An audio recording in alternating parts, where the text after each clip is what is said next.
A Tarde FM nas eleições 2024.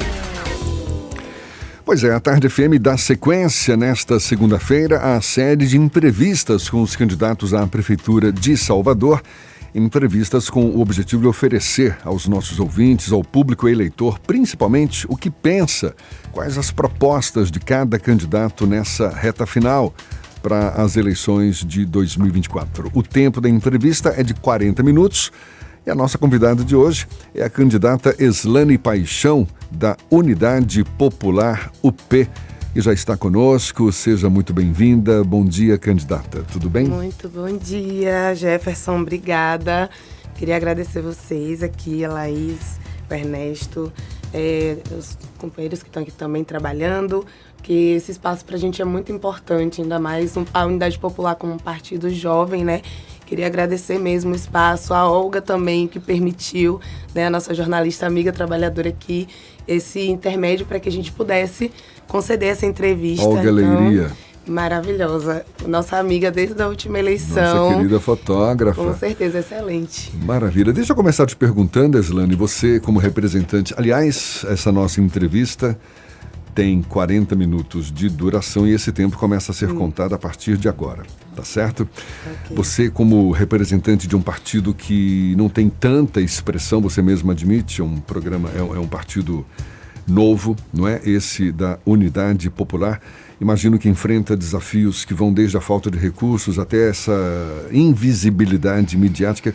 Como é que você pretende, como é que você está rompendo essas barreiras, alcançando o eleitorado de Salvador, Eslane? Então, Jefferson, nós entendemos, né, o quanto é importante o crescimento da Unidade Popular e, por isso, também essa proposta do lançamento, né, dessas candidaturas majoritárias. E antes, eu queria aproveitar o espaço para dar parabéns aos ciclistas, porque eu, como uma ciclista também, e minha mãe, maravilhosa, Eliane, eu queria deixar aqui registrado. Hoje é o dia do ciclista, né? Falando sobre o dia do ciclista, então eu queria desejar parabéns e tenho que voltar a pedalar o quanto antes. Assim, mas queria dizer que para nós da Unidade Popular é muito importante esse crescimento, essa visibilidade que a gente vem tendo no país e nós estamos trabalhando nas periferias, nas nossas bases, com os movimentos populares, porque a gente sabe o quanto é importante dialogar com a população e mostrar que existe um novo tipo de política. Aliás, estamos resgatando um tipo de política que historicamente vem sendo abandonada, que é a política do povo para o povo, daqueles que de fato têm compromisso com a história, com o social, com a vida das pessoas e que, infelizmente, isso tem sido deixado de lado a partir e fruto dos interesses de um sistema capitalista que só visa o lucro acima da vida. E, para isso, se utiliza também da política, dos espaços de poder para a manutenção e para poder perpetuar uma ideia de que só quem pode ascender, né? Só quem pode estar nos espaços de poder são as pessoas que estão com poder aquisitivo, econômico nas mãos, ou pior, utilizar da política para isso, para poder seus projetos e interesses próprios, né, serem colocados acima dos interesses da população. Então, a Unidade Popular, nós legalizamos a UP em 2019, fruto da coleta de 1.200.000 assinaturas. A gente foi para as ruas e com uma legislação extremamente... com uma dificuldade muito grande, porque antes você tinha uma legislação, em 2015 mudou, inclusive a cláusula de barreiras e outras questões vieram durante esse período, e a UP teve 2 anos apenas para poder ser legalizado, porque antes você poderia legalizar os partidos por tempo indeterminado. Então, em 2 anos, a gente teve que coletar assinatura, levar isso todo nos cartórios eleitorais e também colocar no sistema. E foi um trabalho árduo e, literalmente, gostamos de dizer que a gente fez o extraordinário.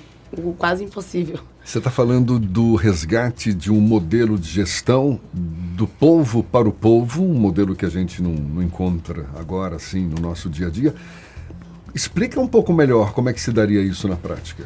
Isso, na verdade, a gente já constrói essas experiências. A Unidade Popular hoje é fruto de movimentos como o movimento de luta nos bairros, vilas e favelas. E a gente constrói luta pela moradia digna e a reforma urbana no Brasil. E a gente constrói isso com as famílias, porque a gente sabe que o nosso país, e Salvador também, infelizmente, vive essa realidade onde milhares de famílias não têm a sua moradia, a sua casa própria. Eu era uma dessas pessoas porque eu morei numa ocupação durante 2 anos, saí do aluguel e conquistei a minha moradia fruto da luta do MLB, morando na ocupação Luiz Amaim e pressionando o governo do estado, conseguimos as casas do habitacional Minha Casa Minha Vida do Vivenda do Mar. Então, todas as famílias que moravam na ocupação conquistaram essa moradia e a gente continua esse trabalho porque a gente entende que essas famílias podem ser protagonistas da sua própria história, das suas próprias conquistas, que a gente não precisa não só depender de favores ou muito menos utilizar a política para reproduzir a politicagem, porque, infelizmente, se utilizam de troca de favores, né? A gente vê muito isso, ainda mais no período eleitoral, onde as pessoas querem, sim, resolver os seus problemas, a sua situação de desemprego, de falta de moradia ou de uma moradia precária, a partir dos favores que os políticos, que hoje não têm compromisso com a vida dessas pessoas, vai lá na favela, oferece,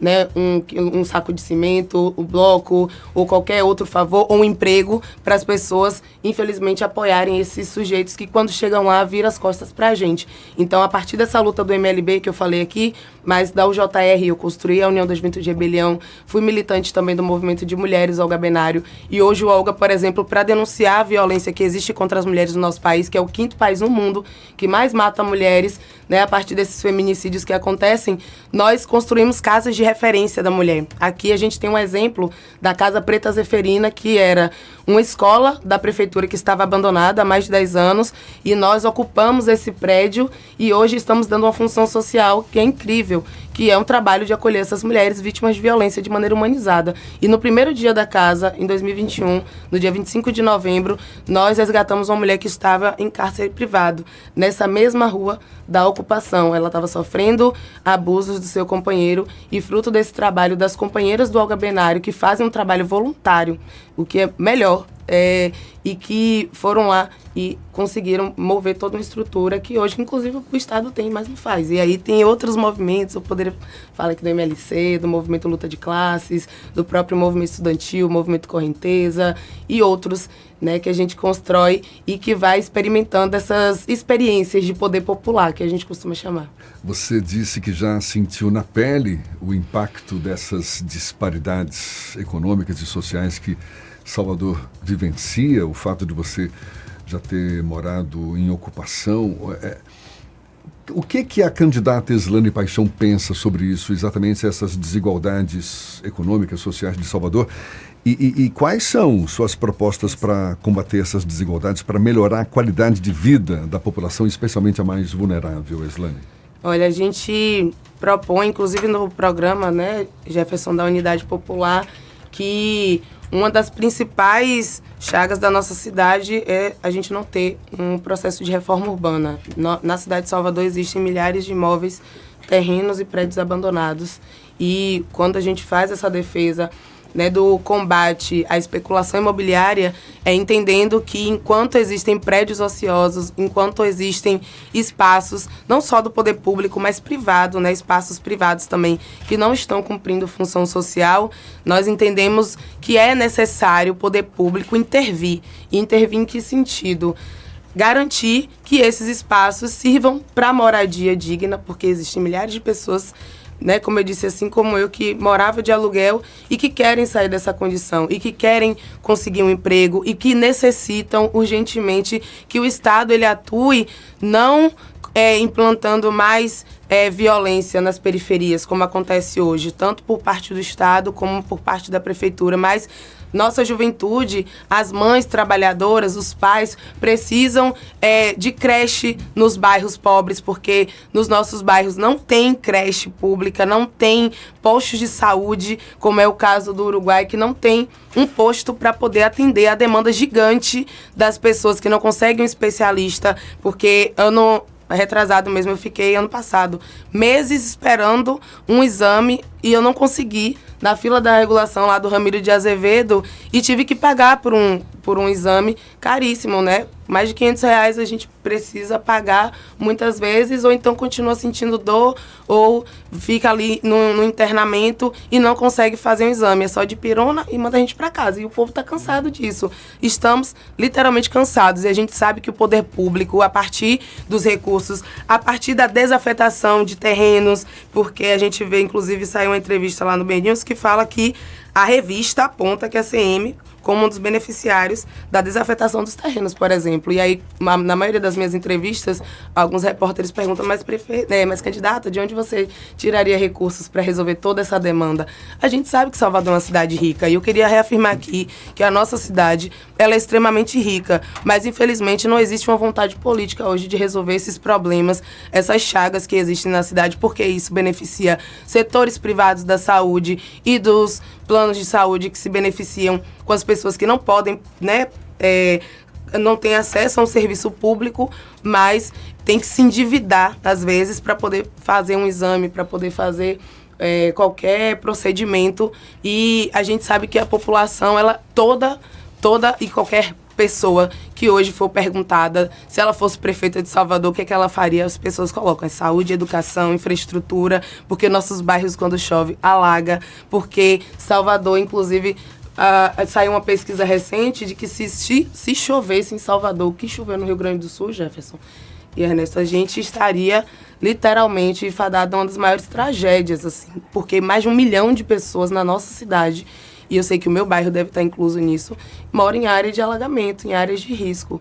Então, a gente está falando de vidas que podem ser poupadas, de vidas que podem ser salvas, mas se a gente não se movimentar a partir de agora, desse momento, nós estamos aí projetando um futuro de tragédias, né, de mais famílias, de mais pessoas que podem estar sofrendo, né, a dor da perda não só de um imóvel, porque inclusive o prefeito recentemente deu uma entrevista falando isso, mas a gente tem que agradecer porque não morreu ninguém. Mas como é que você agradece sendo que sua casa é inundada, que você perde seus móveis, que você lutou, trabalhou o ano todinho, fez um crediário, fez um empréstimo para poder ter uma estrutura, e aí você perde isso. Então, nós queremos um Salvador do povo trabalhador. E se para isso for necessário enfrentar os ricos dessa cidade, e eu digo rico, gente, milionários, dos setores do transporte e afins, né? Então, a gente vai enfrentar.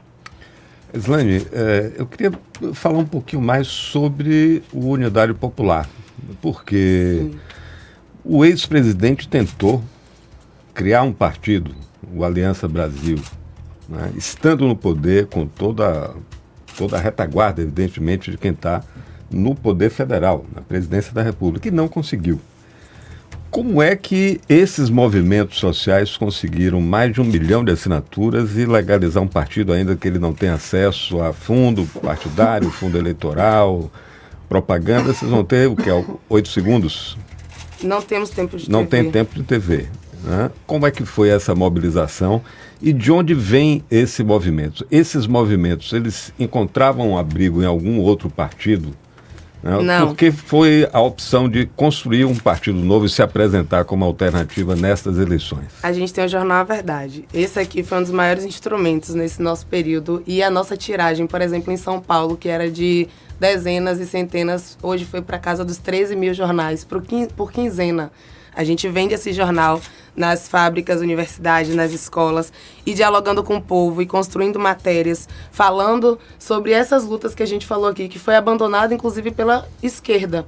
Essa esquerda que, ao longo dos anos, e aí é uma tarefa árdua para nós, inclusive, mostrar que ser de esquerda não é o que está aí no poder, não. Ser de esquerda e ser revolucionário vai para além, né, das palavras, ação e prática. Então, a gente fez um movimento extraordinário, porque fruto da luta do Jornal A Verdade, desses trabalhos que a gente já desenvolve com as ocupações urbanas, e foi a nossa militância do MLB, nossa militância da UJR, principalmente o MLC, que ainda estava nascendo, né, se desenvolvendo, o Olga Benário, que literalmente, depois daquelas jornadas de junho de 2013, de diversas denúncias que a gente já vinha fazendo e apontando da ascensão do fascismo, de um movimento de células nazistas no Brasil, né, ao redor do mundo, essas guerras que iam se desenvolvendo, nós decidimos, então, que não dava para ficar à mercê dos partidos e organizações aí existentes. Por quê? Porque também não se tinha espaço, porque as nossas pautas, as nossas demandas não eram ouvidas. Ou então a gente fazia toda aquela luta durante o ano, seja eleitoral ou não, porque nós não nos restringimos apenas às eleições. Então a gente viu que não dava para, depois de todo esse acúmulo de lutas e de consciência, chegar na eleição e ter que apoiar o menos pior. Então a gente falou, vamos lançar as nossas lideranças e sem nenhum, né, figurão da política, porque nós não tínhamos, né, nenhum outro partido institucional, apenas os movimentos populares, o nosso partido irmão, que é o PCR, que também se dispôs a estar nessa luta e fortaleceu a legalização da unidade popular. A gente foi para as ruas, às vezes sem a caneta, mas a gente chegava lá num vagão, no metrô, e o trabalhador emprestava uma caneta para a gente coletar assinatura. Às vezes, né, dependendo de um apoio de um amigo, de um professor, ou de algum trabalhador que reunia as fichas, imprimia, a gente pegava e ia, e foi coletando, se dedicando, assim... teve camaradas nossos que ficavam o dia inteiro na Lapa, como o caso do William, que inclusive é o nosso candidato a vereador, esse aqui é o Will do MLB, que ficava lá coletando assinatura, mais de 100 assinaturas por dia, às vezes, coitado, comendo um cachorro quente, e eu também, assim, lá no interior, porque eu sou de Feira de Santana, né? Quando você está falando do resgate, é o resgate desse tipo de política e desse tipo de militância, que não depende de grandes estruturas, de muito dinheiro para fazer isso, que não depende de muito dinheiro, que não depende porque... como você falou, o Bolsonaro tentou legalizar esse partido que ele, né, nesse período, enquanto presidente, com apoio dos cartórios, com apoio e muito dinheiro, não conseguiu, porque é um trabalho muito difícil. É um processo que literalmente foi feito para que partidos como o nosso não existissem. Agora me diz uma coisa, vamos posicionar aqui a sua candidatura nesse jogo eleitoral aqui de Salvador. São 7 candidatos, 6 homens, só você de mulher. E das candidaturas de partidos classicamente de esquerda, vamos chamar assim, PT, PCdoB e PV estão numa federação, né? Mas e não está disputando com candidatura própria, está apoiando um candidato do PMDB, do MDB. Aí tem Kleber Rosa, do PSOL, tem o Giovanni D'Amico, do PCB, e tem o Marinho, do PSTU. Né? Ou seja, no campo da esquerda, de 4 candidaturas, você tem 3 homens e uma mulher, 2 brancos e 2 pessoas pretas, e só uma mulher preta de um partido que acabou de nascer. Você não acha que isso é muita pretensão, não, Eslane? Acho que é pretensão porque eu sou a única mulher e represento a maioria dessa cidade. Nós temos a cidade mais negra fora da África e a maioria da população de mulheres. Então, mais de 50% da população soteropolitana de mulheres. Então, na nossa opinião, era mais um motivo, não por um identitarismo, mas sim por entender que nós mulheres não estamos nos espaços de poder. E a gente não é consultado, inclusive, para as decisões da cidade, porque as políticas públicas não chegam para nós. Nós somos as mais afetadas com o processo de destruição e sucateamento do transporte coletivo. Nós somos as mais afetadas, as mais que mais sofrem com a questão da violência na nossa cidade, porque a gente sabe o que é sair de casa com medo, porque, infelizmente, a gente pode ser abusada, pode ser violentada na próxima esquina e não tem política pública, não tem segurança para essas mulheres, meninas, estudantes, que às vezes têm que sair mais cedo do seu curso, porque sabe que não tem nem iluminação, gente, nem iluminação na cidade para poder... Aproveitando a deixa, quais são as políticas públicas que você defende para promover combate à violência contra a mulher ou promover uma igualdade de gênero aqui na cidade? Olha, defendemos, Jefferson, primeiro que precisa existir uma política onde o sucateamento do transporte público ele seja combatido. E nós defendemos, inclusive, a estatização do transporte coletivo de Salvador, porque a gente entende que enquanto o lucro do empresário, os bilhões e bilhões que são, né, de lucro todos os anos, continuarem sendo prioridade, a gente não vai ter, né, uma cidade que atenda à demanda que as mulheres precisam, homens e mulheres. Eu falo principalmente das mulheres porque nós somos maioria. Mas a gente viu nesses últimos anos mais de 400 linhas de ônibus, por exemplo, serem extintas na nossa cidade. E mulheres, cobradoras, motoristas, que ficaram desempregadas, que até hoje não receberam os valores referentes aos seus serviços prestados, porque é isso que acontece, as empresas demitem e não tem nenhuma contrapartida, mas na hora da prefeitura subsidiar ou então perdoar os milhões e milhões em dívidas, isso acontece. E acontece sem nenhum prejuízo para eles. Mas aqueles e aquelas que mais necessitam, que mais utilizam desse serviço, não conseguem. Então, a gente fala sobre essa questão da estatização do transporte coletivo, de aumentar urgentemente o investimento na saúde pública, de ampliar, inclusive, os postos de saúde, os CRAs, as prefeituras bairros, que hoje atendem. Uma prefeitura bairro geralmente atende a demanda de 2 bairros. Então, como é que você coloca para essa população que às vezes tem que dormir na fila para conseguir um atendimento, para resolver um benefício, para poder fazer qualquer coisa, o Estado está com essas pessoas? Infelizmente, o Estado, a prefeitura, não está com essas pessoas. E a gente precisa de um atendimento cada vez mais humanizado, porque quem está nas periferias procurando emprego e não encontra, e por isso que Salvador é a capital do desemprego, a gente precisa dar uma atenção para essas pessoas, para essas famílias. E a gente fala investimento na saúde, investimento, né, na educação, nas creches, e aí com isso você contrata mais professoras, professores e resolve uma demanda que é gigantesca, de uma população que está carente, entendeu? A gente está conversando aqui com a candidata Eslane Paixão, candidata à Prefeitura de Salvador pela Unidade Popular.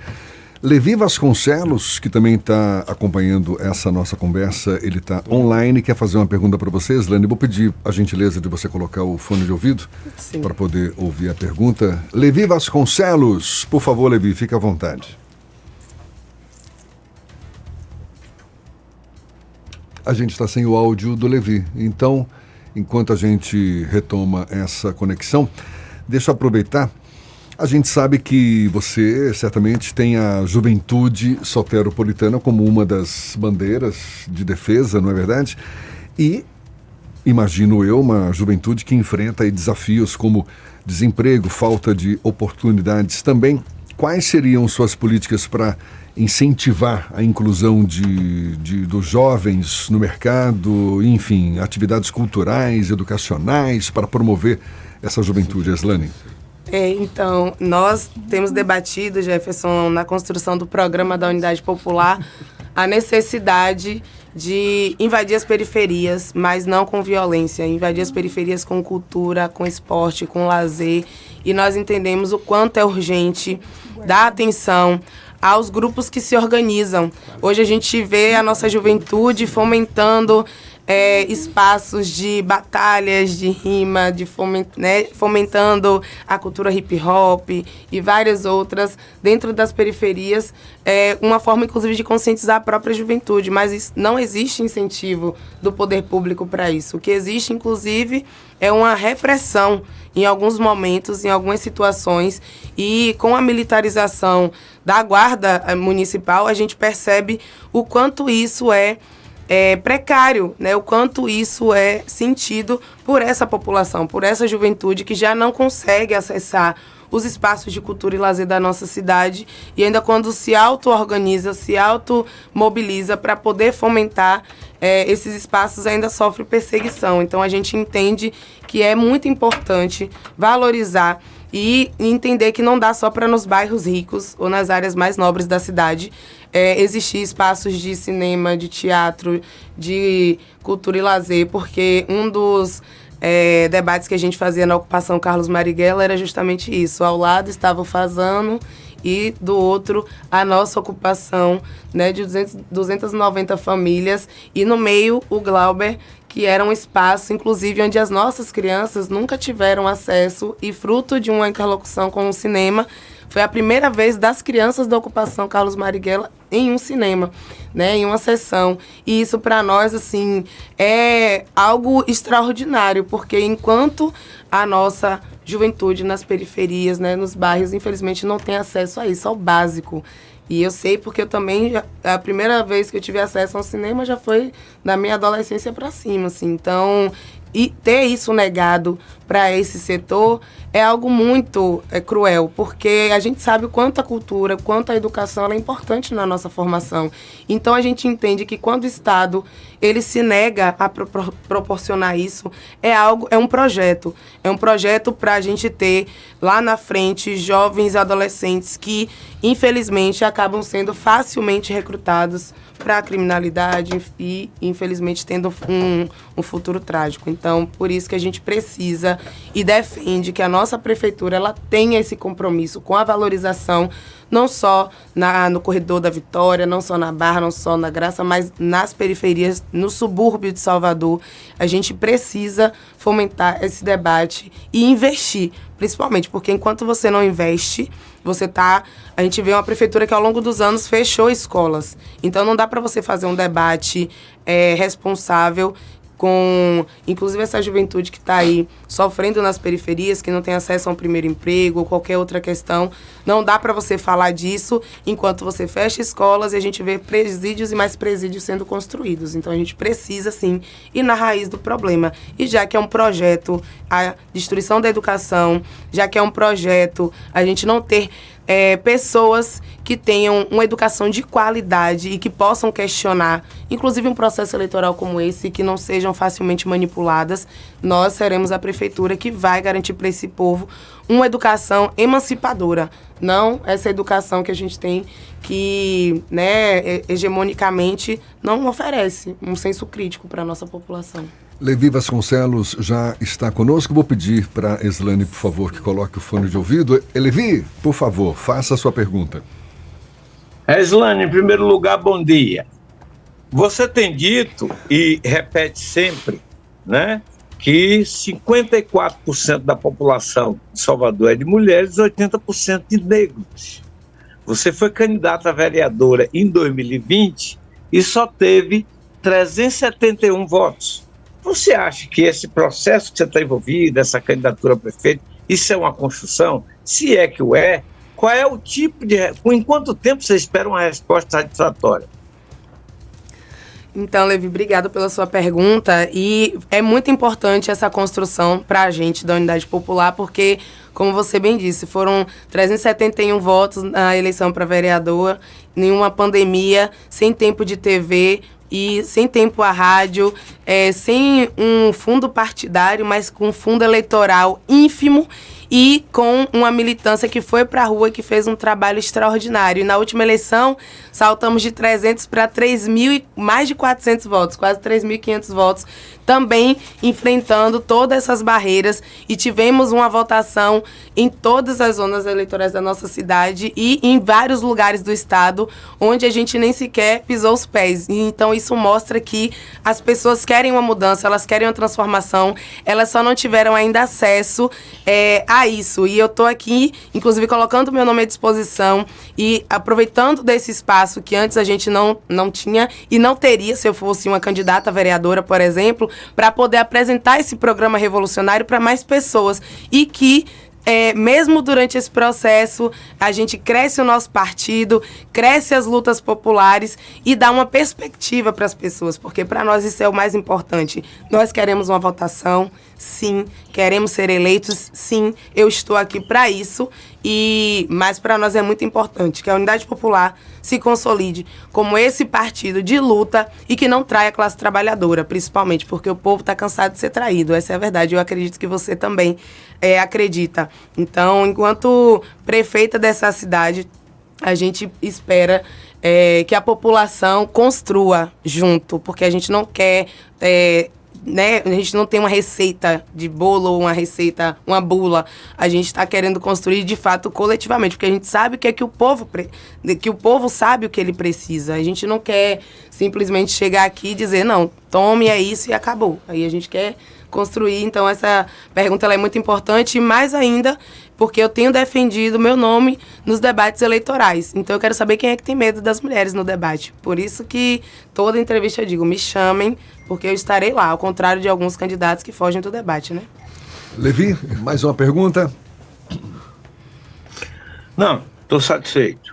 Maravilha, Ernesto. Sim, você como candidata de oposição, ainda mais nesse posicionamento que você assume, claro, tem que fazer a crítica ao que está aí, ao governo que está aí. E você fala, por exemplo, de creche, não foi a primeira candidatura que tocou nesse assunto aqui, mas o prefeito Bruno Reis foi o nosso primeiro entrevistado e disse que está tudo bem em relação às creches, que a oferta de vagas aumentou bastante, exponencialmente, etc. Você falou também do problema da assistência básica de saúde, nas unidades de saúde da família, nas unidades básicas de saúde. Também o prefeito disse que houve um crescimento grande da cobertura da rede de atenção básica, etc., que não é bem assim como as candidaturas de oposição estão falando. E você falou também no tema transporte, e botou o dedo na ferida como se fosse um problema sério que a prefeitura tem condição de resolver. Tem mais um candidato que defende passe livre, etc. E o prefeito disse que não, que tem que vir 1 bilhão de lá do governo federal. O que é que a candidatura da Unidade Popular diz sobre essas três coisas? Vaga em creche, investimento em transporte e investimento em atenção básica à saúde. Ernesto, eu uso o transporte coletivo, eu uso o SUS. Eu vejo as pessoas do meu bairro não ter vaga nas creches e muitas vezes, como ontem a gente estava lá na Liberdade, conversar com trabalhadores que dizem, não, minha prima tem que trazer a filha dela lá do Uruguai para escola aqui na Liberdade porque lá não tem vaga, ou vice-versa, muitas vezes. Eu sei o que é andar de ônibus lotado nessa cidade, eu sei o que é chegar na Lapa ali num horário de pico e ver um formigueiro de gente lotando os metrôs, lotando os ônibus, os pontos de ônibus, e às vezes a gente fica meia hora, 40 minutos, 1 hora esperando um ônibus que não chega, ou que quando chega é velho, sujo, extremamente sucateado, e principalmente a gente que vai para o subúrbio, que vai para a periferia, porque você colocar uma obra bilionária como a do BRT, que você leva, né, você de lugar nenhum a nada, por exemplo, e onde que nos horários de pico você passa pelos pontos de BRT, não tem gente. Não tem um horário de fluxo maior, não tem gente lá, porque a gente sabe que a demanda está na periferia, está no subúrbio, das pessoas que usam transporte coletivo. Então, eu sei que tudo isso que é dito nas entrevistas do prefeito Bruno Reis é mentira. Então, se ele utilizasse, se ele dependesse, né, do serviço público de saúde, se ele tivesse que pagar R$81 para colocar um filho numa creche, eu sei que o valor que hoje é cedido para as mães, para os pais de família, para essa vaga na creche não seria de R$81, seria talvez de 3 mil, de 12 mil reais, porque esse é o valor que eu tenho, inclusive, escutado, né, nas entrevistas. A última entrevista que eu concedi, uma repórter falou isso para mim, falou, não, a matrícula desses meninos, dos filhos dessas pessoas, não é de R$81, é 3 mil, 12 mil, coisa que até eu me espantei. Mas a gente sabe que é verdade, porque não está na nossa realidade, né? E a gente acaba se assustando, mas é a verdade. Então, por que que os vereadores da cidade não utilizam os postos de saúde? Não vai lá para, né, os postos, os bairros? Por quê? A gente se questiona, porque se eles precisassem, com certeza o serviço, Ernesto, seria de excelência, seria um Albert Einstein da vida, ou esses outros lugares aí, que onde a gente vê, né, quantos políticos precisam, ele não vai para o posto de saúde, não vai para o hospital do próprio estado ou do próprio município, eles vão lá para São Paulo, para as grandes capitais da vida, então mostrando o descaso que existe, o descaso real que é com o serviço público da nossa cidade. E essa, como eu disse aqui, é um projeto mesmo de destruição. Então, por isso que, enquanto a única candidata mulher que mora na periferia e que sabe, que sofre os problemas que o nosso povo sofre, eu estou aqui para dizer, sim, nós vamos combater essa dinheirama toda aí que é, né, utilizada às vezes para poder eleger muitos que não se comprometem, esses que ganham rios de dinheiro desses empresários aí que financiam as campanhas eleitorais, e aí na hora H eles se comprometem com a população, enganam o povo, faz várias promessas, e aí na hora H chega lá para defender quem financiou as campanhas. Inclusive por isso que a gente acha que o dinheiro hoje que é destinado para as eleições, ele poderia não só ser menor, mas como poderia ser distribuído igualmente. Mas não existe isso. Na primeira entrevista que eu concedi à TV Rádio Câmara, o repórter falou para mim, o querido que me entrevistou, ele disse, não, vocês estão começando agora, né? Dada a largada, todo mundo do zero. Eu falei, não, do zero não, porque a Unidade Popular não só não tem o fundo partidário, nós não temos a prefeitura, nós não temos os grandes veículos de comunicação aí todo dia divulgando o nosso nome, como também a gente não tem e nem recebe e nem quer os milhões dos empresários que financiam as campanhas eleitorais para quando os queridos que são eleitos chegam lá, não governam para o povo, governam para os seus amigos empresários. Então, que a gente acabe com essa farra, que a gente utilize o dinheiro público para a valorização do serviço público e possa gerar emprego, renda, qualidade de vida para as pessoas, porque o nosso povo está cansado de sofrer, gente. Salvador é uma cidade linda, maravilhosa, mas quando você olha para os viadutos dessa cidade, olha para as praças dessa cidade, lotada de pessoas e de famílias que não tem para onde ir, que estão em situação de vulnerabilidade, em situação de rua.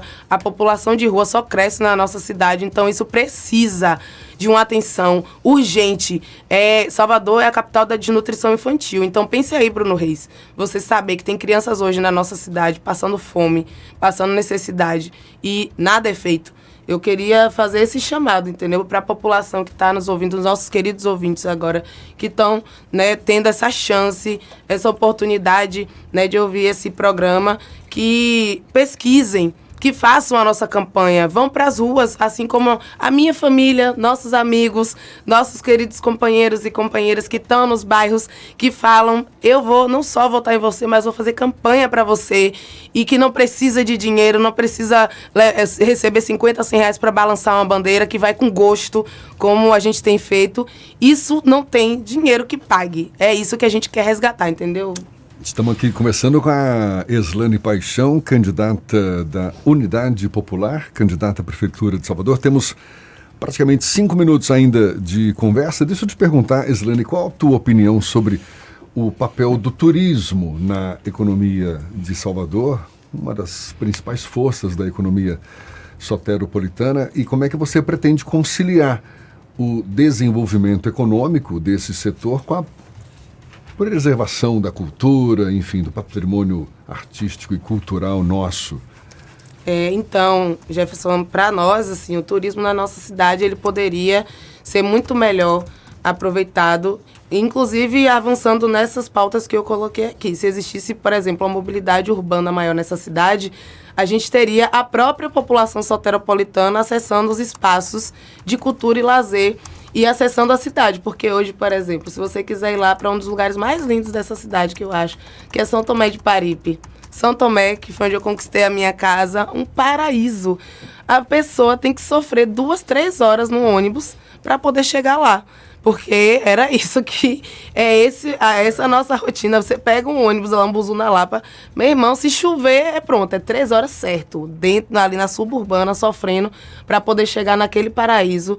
E as pessoas que trabalham, que precisavam, por exemplo, do trem que foi destruído, que poderia ter sim existido uma iniciativa da prefeitura, intervir. A gente poderia intervir e resolver essa demanda, porque a gente sabe que, ao contrário da valorização das empresas públicas, a gente está vendo o setor privado, porque dizem, né, privatizar é bom, mas privatizar não é bom. Na verdade, o que é bom é investir e valorizar o que é público, o que é do povo. Então, se a gente tivesse vários incentivos nessas áreas, a gente teria um turismo que valorizasse, inclusive, os trabalhadores que hoje recebem esse volume, né, de turistas, de pessoas que vêm de outros lugares do mundo para visitar a nossa cidade, mas quem trabalha não é valorizado. Então, a gente precisa atender principalmente as pessoas que atendem as pessoas, que recebem as pessoas. Você precisa de uma cidade onde as pessoas que estão aqui, porque se é verdade que é bom receber os turistas, é bom principalmente cuidar de quem recebe essas pessoas. Então, são dezenas de trabalhadores que estão lá nos Pelourinhos, que estão nessas outras regiões da cidade, atendendo, né, muitas vezes o turista, mas que não tem, né, nenhuma perspectiva de futuro. E a gente vê o quê? A criminalidade, a violência se instalando. Então, espaços como... Eu falei aqui o exemplo da Carlos Marighella, que está ali no coração da nossa cidade, de frente à Praça Castro Alves, e que, fruto da luta do MLB, foi capaz de conquistar as moradias dessas famílias. Então, infelizmente, a gente teve que entregar o prédio. Hoje a gente tem relatos de trabalhadores ali do entorno que falam o quanto faz falta, por exemplo, as famílias estarem presentes no centro histórico, porque movimenta a economia, né? Essas famílias que estão lá e que têm acesso aos CRAs, ao Centro Pop, né? Ao projetos que existem, o Projeto Axé, vários outros, que poderiam, inclusive, ter mais incentivo, mais valorização para acolher nossas crianças. Seria maravilhoso, mas o que a gente tem é uma desocupação desses espaços, né? Uma expulsão das famílias desses espaços. Então, não tem como você falar em segurança, em trabalho, em receber bem o turismo, sendo que o principal acaba sendo deixado de lado. Então, a gente não pode simplesmente olhar para uma questão e achar que isso não tem nenhuma ligação com outras. Tudo está interligado, é dialético, né? Então, a gente precisa resolver essas questões na nossa cidade para que o restante seja só alegria. Eslane Paixão, você tem 1 minuto e 10 segundos. Obrigada. Suas considerações finais. Gente, Fique agradecer. Estou muito feliz, obrigada mesmo, assim, muito satisfeita com essa entrevista, com a recepção de vocês, né, de Laís, Ernesto, querido Paulinho, o nosso amigo Davi, que também está ali, Davi, operando.